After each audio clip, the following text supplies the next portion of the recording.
Hello viewers, welcome to Golden Rules channel. I am Kalasturian, tax consultant. Last video la BRS oda introduction பார்த்து முடிச்சோம்.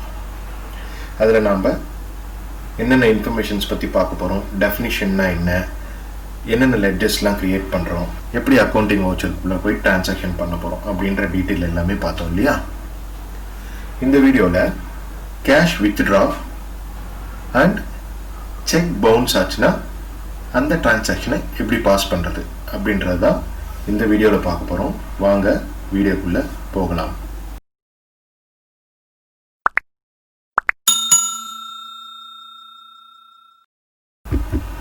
Tally open பண்ணிடுறேன்.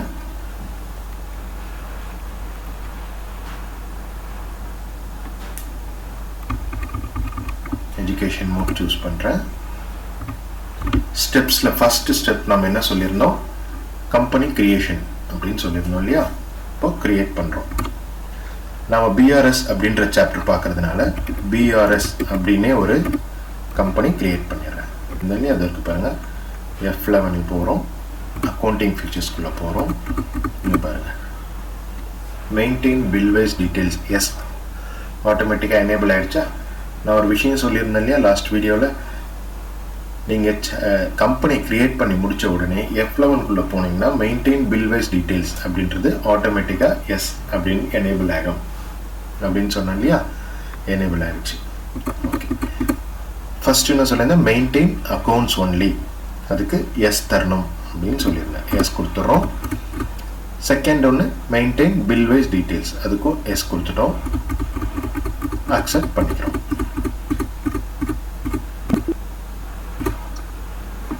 Next, gateway of tally, accounts info, ledger, create. இதுக்கு முன்னாடி ஒரு விஷயம் நீங்கள் தெரிஞ்சுக்கணும். இங்கே ஆல்டர் அப்படி இருக்கு இல்லையா, அந்த ஆப்ஷன் நான் சூஸ் பண்ணணும். சூஸ் பண்ணதும் உள்ளே போய் பாருங்கள், cash profit and loss account, இது ரெண்டுமே டிஃபால்ட்டாக எனேபிள் ஆகிருக்கும். நீங்கள் எப்போ கம்பெனி கிரியேட் பண்ணி உள்ளே போய் பார்த்தீங்கன்னாலும் இந்த ரெண்டு லெட்ஜர் டிஃபால்ட்டாக எப்போவுமே இருக்கும். ஓகேவா? இப்போது இந்த கேஷ் அப்படின்னு இருக்கு இல்லையா, இதை நம்ம அப்படி சேஞ்ச் பண்ணிக்கலாம். இங்கே பாருங்கள், என்டர் கொடுக்குறேன். கேஷ் என்னன்னு கொடுத்துருக்காங்க. நாம் இதை அப்படியே என்ன பண்ணலாம், பெட்டி கேஷாக மாற்றிக்கலாம். பெட்டி கேஷ் அப்படின்னு மாற்றிக்கலாம். நம்ம அக்செப்ட் பண்ணி என்டர் பண்ணிக்கலாம். இப்போ இங்கே பாருங்கள், petty cash profit and loss account அப்படின்னு ஆயிடுச்சா? ஓகே, இப்போ கிரியேட் பண்ணுறதுக்கு போகிறோம். ஃபஸ்ட்டு லெட்ஜர் என்ன சொல்லியிருந்தேன் நான், capital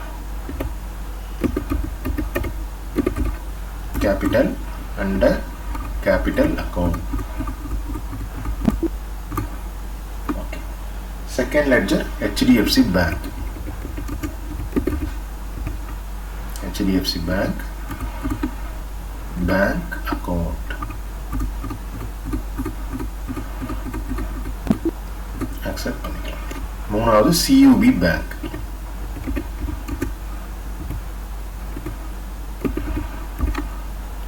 CUB bank under bank account.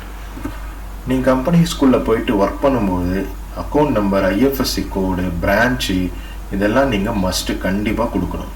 Okay, இங்கே நான் ஸ்கிப் பண்ணுறேன், பட் நீங்கள் ஒர்க் பண்ணும்போது கம்பெனியில் இதெல்லாம் கண்டிப்பாக கொடுக்கணும். Okay,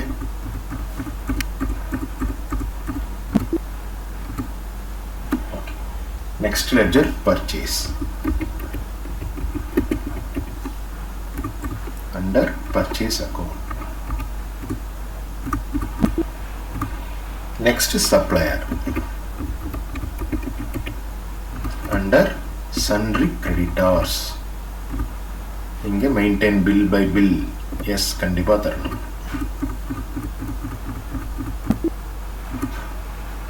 next sales under sales account. Next customer. நான் கொடுத்துருக்கேன்ல ஸ்டெப்ஸ் கொடுத்துருக்கேன் பாருங்கள், அதில் லெட்ஜர் பாருங்கள் என்னென்ன கிரியேட் பண்ணணும், ஒன் பை ஒன்னா. இப்போ அதை தான் நம்ம கிரியேட் பண்ணிகிட்டே வரோம், ஃபாலோ பண்ணுங்கள். Sundry debtors, maintain balance bill by bill, yes.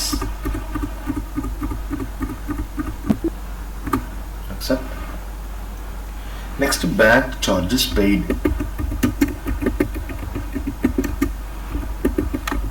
Bank charges paid, indirect expenses. Next, bank charges received.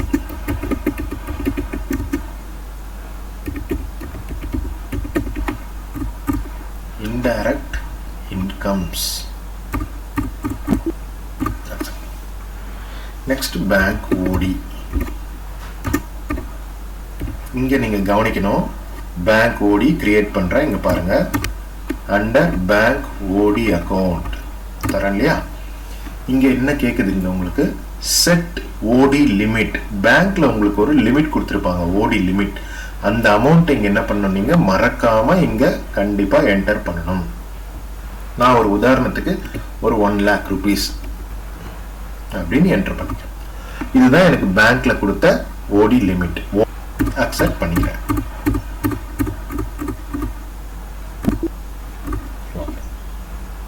Next பெட்டி கேஷ். பெட்டி கேஷ் தான் நம்ம என்ன பண்ணோம், ஃபர்ஸ்ட் லெட்ஜரை அதை ஓபன் பண்ணி கேஷ்ன்ற லெட்ஜரை பெட்டி கேஷா மாத்திட்டோம்.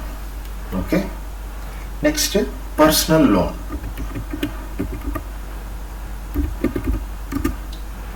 Personal loan under unsecured loans.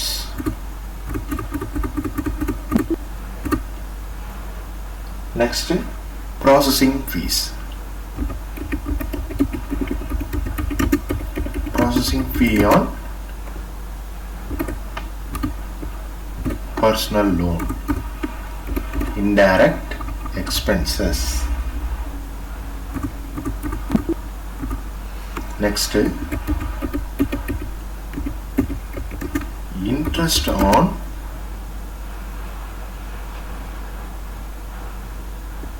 PL, personal loan. Interest on personal loan, indirect expenses. இப்போ இந்த 14 லெட்ஜஸும் நம்ம கிரியேட் பண்ணி முடிச்சிட்டோம். நெக்ஸ்ட் ஸ்டெப் என்ன சொல்லியிருந்தேன், gateway of Tally accounting voucher. First voucher என்ன பண்ணணும், கேபிட்டல் என்ட்ரி பாஸ் பண்றதுக்காக ரெசிப்ட் வவுச்சர் சூஸ் பண்ணணும். இங்க நான் என்ன பண்றேன், நம்மளுடைய கரண்ட் அக்கௌண்ட் HDFC பேங்க்ல இருக்கு அப்படின்னு மீன் பண்ணிக்கலாம். HDFC பேங்க் மூலமா கேபிட்டலை பிசினஸ்க்குள்ள கொண்டு வரும். கேபிட்டல் ஒரு 3 lakhs போடும். Okay, capital 3 lakhs. மறக்காம நெஃப்ட் நம்பரோ RTGS நம்பரோ இல்ல செக் நம்பர் இது கொடுக்கணும். இது கொடுத்தாதான் நம்மளால என்ன பண்ண முடியும், ரெகன்சிலேஷன் பண்ண முடியும். நான் ஒரு எக்ஸாம்பிளுக்கு உங்களுக்கு செக் நம்பர் கொடுக்குறேன். ஓகே, அக்செப்ட் பண்ணிட்டோம். இப்போ இன்ஃபர்மேஷனுக்கு வருவோம். ஒரு 6 இன்ஃபர்மேஷன் கொடுத்துருந்தோம். இந்த பேங்க் ரெகன்சிலேஷன் சாப்டருக்குள்ள ஒரு 6 இன்ஃபர்மேஷனை பத்தி தான் நாம டீட்டெயிலா டேலிக்குள்ள ஒர்க் அவுட் பண்ண போறோம் அப்படின்னு. ஃபர்ஸ்ட் இன்ஃபர்மேஷன்ல ஃபர்ஸ்ட் என்ன சொல்லியிருந்தேன், நான் பெட்டி கேஷ் வித்ட்ரா அப்படின்னு சொல்லியிருந்தேன். பெட்டி கேஷ் வித்ட்ரா எதுல போய் போடணும், F4 கான்ட்ரா வவுச்சர்ல தான் போடணும். ஓகே, F4 கான்ட்ரால என்னென்ன டிரான்சாக்ஷன்லாம் பாஸ் பண்ண முடியும்னு சொல்லியிருந்தேன். Cash withdraw, cash deposit, bank to bank transfer. இந்த 3 விஷயமும் இதில் மட்டும்தான் நீங்கள் பண்ண முடியும், இதில் மட்டும்தான் பண்ணணும். ஓகே, அதில் ஃபர்ஸ்ட் விஷயமான பெட்டி கேஷ் வித்ட்ரா எப்படி பண்ணுறதுன்றதான் இப்போ பார்க்க போகிறோம். 2ஆம் தேதி 4ஆம் மாதம் கொடுத்துக்கிறேன், பெட்டி கேஷ் கொடுத்துக்கிறேன். நம்ம கரண்ட் அக்கௌண்ட் எங்கே இருக்குது, HDFC பேங்க்கில் இருக்குது. இப்போது நல்லா கவனிங்க, இங்கே 3 லட்ச ரூபா இருக்குது. இங்கே பாருங்கள் கரண்ட் பேலன்ஸ் 0ல் இருக்குது பெட்டி கேஷ். ஓகே, இப்போ நான் என்ன பண்ணுறேன், ஒரு 25,000 அமௌண்ட் இங்கே கொடுக்குறேன். என்டர் கொடுக்குறோம். இங்கே செக் நம்பர் தரும். ஓகே, இப்போ இங்கே பாருங்க, இங்கே 2,75,000 வந்துருச்சா. இங்கே மேலே பாருங்க பெட்டி கேஷில் இப்போ நம்ம 25,000 வித்ட்ரா பண்ணிட்டோம். இதை பார்த்து நீங்கள் இங்கே கன்ஃபர்மேஷன் பண்ணிடலாம். ஓகே, இப்போ அக்செப்ட் பண்ணுறோம். இப்போ பெட்டி கேஷ் கையில் எடுத்து வச்சிட்டோம். நெக்ஸ்ட்டு பேங்க் சார்ஜஸ் அந்த என்ட்ரி தான் போட போகிறோம் அப்படின்னு சொல்லியிருந்தோம். பேங்க் சார்ஜஸ் எந்த மாதிரியான என்ட்ரினா, செக்கு பவுன்ஸ் ஆச்சுன்னா எப்படி அந்த டிரான்சாக்ஷனை நாம் டேலிக்குள்ளே பண்ண போகிறோம் அப்படின்றது தான் இப்போது பார்க்க போகிறோம். அப்படியே ஃபாலோ பண்ணுங்கள். ஃபஸ்ட்டு நாம் என்ன பண்ணுறோம், பர்ச்சேஸ் டிரான்சாக்ஷன் பாஸ் பண்ணுறோம். 1-5 சப்ளையர் இன்வாய்ஸ் நம்பர் கொடுத்துட்றேன். சப்ளையருக்கு நாம் சப்ளையர்கிட்ட இருந்து பர்ச்சேஸ் பண்ணுறோம். பர்ச்சேஸ் 10,000. Okay, new reference. 1ஆம் தேதி மே மாதம் பண்ணோம். இப்போது பேமெண்ட்டில் போயிட்டு நான் 2ஆம் தேதி மே மாதம் அவருக்கு பேமெண்ட் தரேன். HDFC பேங்க்கு கரண்ட் அக்கௌண்ட் அதில் தான் இருக்குது. சப்ளையர் சூஸ் பண்ணுறேன். 5,000 பேமெண்ட் தரேன். Against reference 5,000 payment. இங்கே பாருங்கள், பேமெண்ட் கொடுத்தாச்சு 5,000 ரூபா. இங்கே 5,000 ரூபா மீதி பேலன்ஸ் காட்டுது. Okay,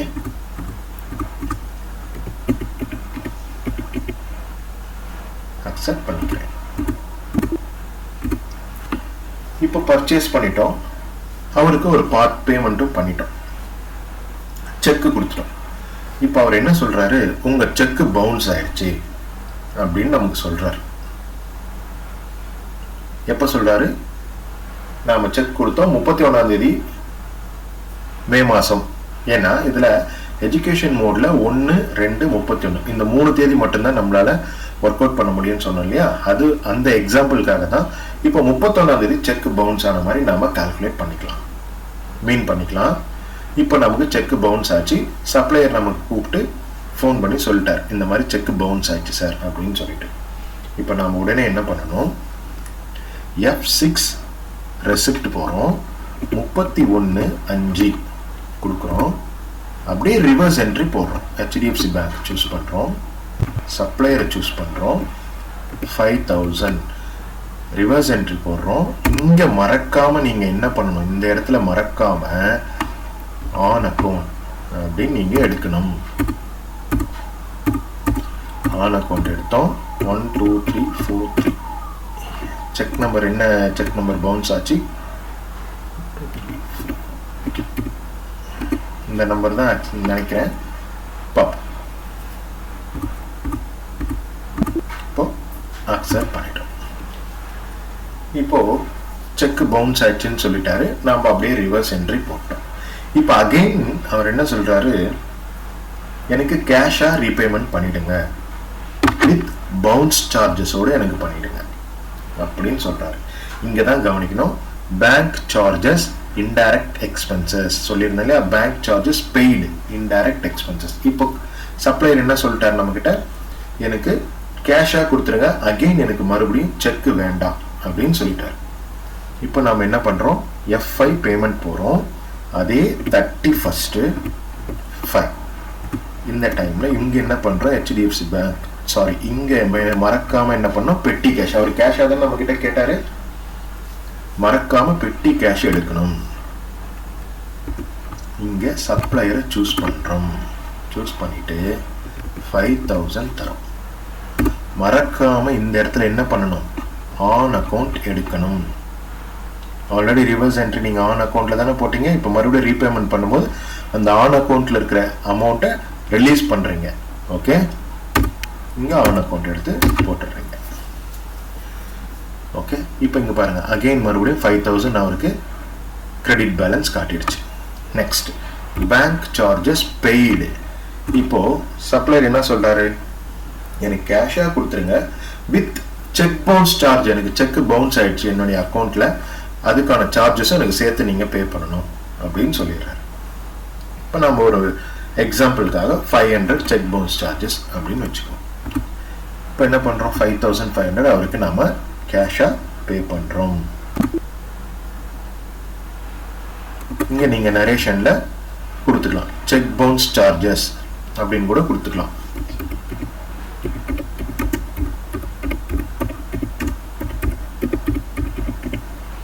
check bounce charges paid அப்படின்னு கூட கொடுத்து அக்செப்ட் பண்ணிக்கலாம். இது சப்ளையருக்கு. இப்போ என்ன பண்ணிட்டோம், நம்ம சப்ளையருக்கு செக் கொடுத்தோம், செக் பவுன்ஸ் ஆயிடுச்சு, ரிவர்ஸ் என்ட்ரி போட்டோம், மறுபடியும் ரீபேமெண்ட் பண்ணிட்டோம். இதே டிரான்சாக்ஷன் சேல்ஸ் பண்ணும்போது கஸ்டமர் கிட்ட இருந்து நாம செக் வாங்குறோம், நமக்கு செக் நாம பேங்க்ல போட்டதும் செக் பவுன்ஸ் ஆயிடுது, அதுக்கு நாம செக் பவுன்ஸ் சார்ஜஸ் கலெக்ட் பண்ணோம் இல்லையா. இப்போ அந்த டிரான்சாக்ஷன் எப்படி பண்றதுன்னு பார்க்கலாம். ஃபர்ஸ்ட் சேல்ஸ் போறேன், அதே 1/5 அந்த தேதியில சேல்ஸ் போடுறோம், கஸ்டமர் சேல்ஸ் அதே 10,000 ரூபாய் போடுறோம், நியூ ரெஃபரன்ஸ் எடுக்கிறோம், அக்செப்ட் பண்றோம். 1 மே. இப்போ 2 மே ரெசிப்ட் வாங்குறோம், F6 போறோம், 2ஆம் தேதி 5ஆம் மாசம் ரெசிப்ட் வாங்குறோம், HDFC பேங்க், கஸ்டமர் 5,000 தரார், மீன் பண்ணிக்கிறோம், அகைன்ஸ்ட் ரெஃபரன்ஸ் செட் பண்ணிக்கிறோம். ஓகே, அக்செப்ட் பண்ணிட்டோம். 2ஆம் தேதி மே மாதம். இப்போ நாம என்ன பண்றோம், கஸ்டமரை கூப்பிட்டு சொல்றோம், இந்த மாதிரி உங்க செக்கு நாங்கள் பேங்க்ல டெபாசிட் பண்ணோம், பவுன்ஸ் ஆயிடுச்சு அப்படின்னு சொல்றோம். இப்போ நமக்கு பவுன்ஸ் ஆனதுக்கு நாமும் ஒரு ரிவர்ஸ் என்ட்ரி போடணும் இல்லையா. இப்போ அப்படியே F5 போறீங்க, 31/5 இந்த தேதி கொடுக்குறீங்க, இங்க HDFC பேங்க் சூஸ் பண்றீங்க, கஸ்டமரை சூஸ் பண்றீங்க, 5,000. மறக்காம இங்க என்ன பண்ணணும், இந்த இடத்துல ஆன் அக்கவுண்ட் இதை சூஸ் பண்ணணும். இப்போ இதை அக்செப்ட் பண்ணிக்கிறோம். எந்த நம்பர், இந்த நம்பர்ல தானே செக் பவுன்ஸ் ஆச்சு. ஓகே, அக்செப்ட் பண்ணிக்கிறோம். இப்போ அகைன் என்ன பண்றோம், நாம F6 போறோம், பார்ட்டி கஸ்டமர் கிட்ட எனக்கு கேஷா கொடுத்துருங்க, எனக்கு செக் பவுன்ஸ் சார்ஜஸோட சேர்த்து கொடுத்துருங்க அப்படின்னு நாம இப்போ என்ன பண்றோம், கஸ்டமர் கிட்ட கேட்கிறோம். இப்போ அதே 31/5 இந்த இடத்துல என்ன பண்றோம், கேஷ் சூஸ் பண்றோம், கஸ்டமரை சூஸ் பண்றோம், அவர் 5,000 ரூபாய் நமக்கு தராரு. இங்க மறக்காம நீங்க என்ன பண்ணணும், இந்த ஆன் அக்கௌண்ட்டை ரிலீஸ் பண்ணணும். ஆன் அக்கௌண்ட் எடுக்கிறீங்க, அக்செப்ட் பண்ணிக்கிறீங்க. இப்போ 5,000 ரூபாய் மறுபடியும் நமக்கு வர வேண்டியது இங்க காட்டிடுச்சா. ஓகே, இப்போ பேங்க் சார்ஜஸ் ரிசீவ்டு. ஏன்னா இந்த இடத்துல பாருங்க, நான் சொல்லியிருந்தேன் இல்லையா, இன்ஃபர்மேஷன் லெட்ஜர் கிரியேட் பண்ணும்போது உங்களுக்கு பேங்க் சார்ஜஸ் இன்டைரக்ட் எக்ஸ்பென்சஸ் தானே, எப்படி நீங்க இன்டைரக்ட் இன்கம் வரும் அப்படின்ற ஒரு கொஸ்டின் வரும்னு சொல்லியிருந்தேன் இல்லையா. இப்போ செக்கை நாம பேங்க்ல போட்டோம், நம்மளுடைய அமௌண்ட்ல இருந்து என்ன பண்ணிருப்பாங்க, டெபிட் பண்ணிட்டு இருப்பாங்க பேங்க் சார்ஜஸ். இப்போ அது நமக்கு எக்ஸ்பென்சஸ். இப்போ அந்த சார்ஜஸை நாம என்ன பண்ணணும், கஸ்டமர் கிட்ட சேர்த்து தானே வாங்கணும். அதுதான் இங்க அப்படியே ரிவர்ஸ் என்ட்ரியா பேங்க் சார்ஜஸ் ரிசீவ் அப்படின்னு போடுறோம், அக்செப்ட் பண்றோம். இங்க நீங்க நரேஷன்ல செக் பவுன்ஸ் சார்ஜஸ் ரிசீவ் அப்படின்னு போட்டு. இப்போ நம்ம சப்ளையருக்கு நாம கொடுத்த செக் பவுன்ஸ் ஆச்சுன்னா எப்படி என்ட்ரி போறது அப்படின்ற ஒரு விஷயம் பார்த்தோம். கஸ்டமர் கிட்ட இருந்து நம்ம வாங்குற செக் பவுன்ஸ் ஆச்சுன்னா எப்படி அவங்க கிட்ட இருந்து கலெக்ட் பண்றது அப்படின்றத பார்த்தோம் இல்லையா. இப்போ இதுக்கான ரிப்போர்ட்ஸ் போய் பார்க்கலாம், லெட்ஜர்ல எப்படி ரிஃப்ளெக்ட் ஆயிருக்கு அப்படின்ட்டு பார்க்கலாம். Gateway of Tally, display, accounts book, ledger.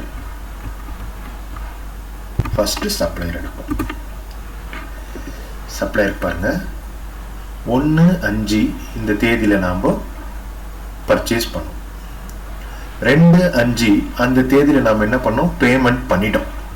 ஆனா பவுன்ஸ் ஆயிடுச்சு. 31/5 HDFC பேங்க் மறுபடியும் என்ன பண்ணோம், அது அப்படியே ரிவர்ஸ் சார்ஜா போட்டோம். இங்க பாருங்க, எதிர்மறை டிரான்சாக்ஷனா அப்படியே ரிவர்ஸ் ஆகி போச்சு. இங்க 5,000 கிரெடிட், 5,000 டெபிட். நீங்க பேங்க் ஸ்டேட்மெண்ட்டை வாங்கி பார்த்தாலும் செக் பவுன்ஸ் ஆயிருந்ததுன்னா இப்படிதான் ரிவர்ஸ் என்ட்ரி வந்திருக்கும். எதிர்மறை என்ட்ரியா டெபிட் கிரெடிட் அப்படிதான் வந்திருக்கும். அகைன் மறுபடியும் நம்ம என்ன பண்ணோம், பெட்டி கேஷ்லேருந்து அவருக்கு 5000 பேமெண்ட் பண்ணிட்டோம். இப்போ 5000 இங்கே பேமெண்ட் பண்ணிட்டோம். அவருக்கு எக்ஸ்ட்ரா வந்து ஒரு இது பேங்க் சார்ஜஸ் நம்ம பே பண்ணுமே அப்படின்னு நீங்கள் கேட்குறீங்க இல்லையா? இங்கே பாருங்க, Alt F1 கொடுத்தீங்கன்னா இதனோட ப்ரீஃப் ரிப்போர்ட் வரும். இந்த இடத்துல இங்கே பேங்க் சார்ஜஸ் பெய்டு 500 ரூபாய், பெட்டி கேஷ் 5500. ஓகே, மொத்தமாக இது கொடுத்தது. ஆனால் இதில் எடுத்துக்கிட்டு என்ன 5000 மட்டும்தான் இங்கே கால்குலேட் ஆகிருக்கு. இப்போ அவர்கிட்ட நம்ம வாங்குனது 10000, கொடுக்க வேண்டியது எவ்வளோ இருக்குது பாருங்கள், இன்னும் 5000 ரூபாய் கரெக்டாக காட்டுதா? ஓகே, இந்த பேங்க் சார்ஜஸ் பெய்ட் அப்படின்றது எங்கே இருக்கும் அப்படின்னா கேட்வே ஆஃப் டேலியிலிருந்து ப்ராஃபிட் அண்ட் லாஸ் அக்கௌண்ட் போகிறோம். இங்கே பாருங்கள், பேங்க் சார்ஜஸ் பெய்ட் 500 ரூபாய் காட்டிடுச்சா? ஓகே, இப்போது அகெயின் மறுபடியும் display, accounts books, ledger, customer பாருங்கள், நம்ம அதே தான் 1/5/2020 சேல்ஸ் பண்ணோம் 10,000க்கு. ரெசிப்ட் 5000 இங்கே வாங்கணும். அகெயின் ரெசிப்ட் என்னாச்சு, நாம் வாங்கின செக்கு பவுன்ஸ் ஆயிடுச்சு, நாம் பேங்க்கில் போட்டோம் பவுன்ஸ் ஆயிடுச்சு. இங்கே பேமெண்ட்டு 5000 ரூபாய் அப்படியே ரிவர்ஸ் என்ட்ரி போட்டுக்கிட்டோம். அகெயின் மறுபடியும் அவர்கிட்ட என்ன பண்ணோம், அதே தேதியில் கேஷாக நம்ம என்ன பண்ணிட்டோம், வாங்கி அதை பெட்டி கேஷில் ரிசீவ் பண்ணிக்கிட்டோம் 5000. இப்போ நமக்கு வர வேண்டியது எவ்வளோ இருக்குது, க்ளோசிங் பேலன்ஸ் இன்னும் 5000 ரூபாய் வர வேண்டியது இருக்குது. நீங்கள் பேங்க் ஸ்டேட்மெண்ட்டை பார்த்தாலும் இதே மாதிரி தான் இருக்கும், எக்ஸாக்டாக என்ட்ரி இப்படி தான் போட்டிருப்பாங்க. எக்ஸ்ட்ரா அவங்க பேங்க் சார்ஜஸ் போட்டிருப்பாங்க, அதில் இருக்கும். நீங்கள் அப்போ அந்த பேங்க் ஸ்டேட்மெண்ட்டை வாங்கி என்ட்ரி நீங்கள் அடிஷ்னலாக பண்ணிக்கணும். ஓகே, இப்போ இதோட கூட நம்ம பேங்க் சார்ஜஸ் ரிசீவ் அப்படின்னு போட்டோம் இல்லையா? ஆல்ரெடி நமக்கு பேங்க்கில் செக் பவுன்ஸ் இருந்தால் டெபிட் பண்ணிட்டு இருப்பாங்க. அந்த சார்ஜஸை நம்ம என்ன பண்ணுறோம், கஸ்டமர் கிட்ட கலெக்ட் பண்ணுறோம். இந்த 500 கலெக்ட் பண்ணியிருக்கோம். அதுதான் அகெயின் நமக்கு பேங்க் சார்ஜஸ் ரிசீவ் அப்படின்னு இன்டைரக்ட் இன்கம் வச்சிடறோம். ஆல்ரெடி நமக்கு டெபிட் ஆயிடுச்சு, எக்ஸ்பென்சஸ் கிரியேட் ஆயிடுச்சு. அதனால அவர்கிட்ட இருந்து வாங்குற காசை அப்படியே என்ன பண்ணுறோம், நம்ம ஆப்போசிட் என்ட்ரியாக போட்டு பேங்க் சார்ஜஸ் ரிசீவ் பண்ணிடுறோம். ஓகே, இப்போ இது ப்ராஃபிட் அண்ட் லாஸ் அக்கௌண்ட்டில் எப்படி ரிஃப்ளெக்ட் ஆகிருக்கும் அப்படின்னு பார்த்தீங்கன்னா Alt F1 அப்படின்னு கொடுத்தீங்கன்னா இங்கே ப்ரீஃப் ரிப்போர்ட் வரும். இங்கே பாருங்கள், bank charges received 500, bank charges paid 500. இப்போ இங்கேக்கும் ரெண்டும் டபுள் என்ட்ரி சிஸ்டம் ஆகிடுச்சா, கரெக்டாக டேலி ஆகிடுச்சா? ஓகே, இதுதான் செக் பவுன்ஸ் ஆச்சுன்னா ரிவர்ஸ் என்ட்ரி போட்டுட்டு அதுக்கு நம்ம ரீபேமெண்ட் எப்படி பண்ணுறோம் அப்படின்றத பார்த்தோம். பெட்டி கேஷ் எப்படி வித்ட்ரா பண்ணுறது அப்படின்றதையும் இந்த வீடியோவில் நாம் பார்த்தோம். அடுத்த வீடியோவில் கேஷ் டெபாசிட் எப்படி பண்ணுறது, பேங்க் டு பேங்க் ட்ரான்ஸ்ஃபர் எப்படி பண்ணுறது, பேங்க் ஓடி டிரான்சாக்ஷன் எப்படி பண்ணுறது அப்படின்றது தான் அடுத்த வீடியோவில் நம்ம பார்க்க போகிறோம். லாஸ்ட் வீடியோ நீங்கள் பார்க்கலன்னா லாஸ்ட் வீடியோவோட லிங்க்கு கீழே டிஸ்கிரிப்ஷனில் கொடுத்துருக்கேன். பார்க்காதவங்க போயிட்டு அந்த லிங்கை கிளிக் பண்ணி பாருங்கள். இந்த வீடியோ உங்களுக்கு பிடிச்சிருந்ததுன்னா லைக் பண்ணுங்கள், ஷேர் பண்ணுங்கள், மறக்காமல் சப்ஸ்கிரைப் பண்ணுங்கள். அப்போ தான் நான் அடுத்தடுத்து போடுற வீடியோ உங்களுக்கு நோட்டிஃபிகேஷனாக வரும். தேங்க்ஸ் ஃபார் வாட்சிங்.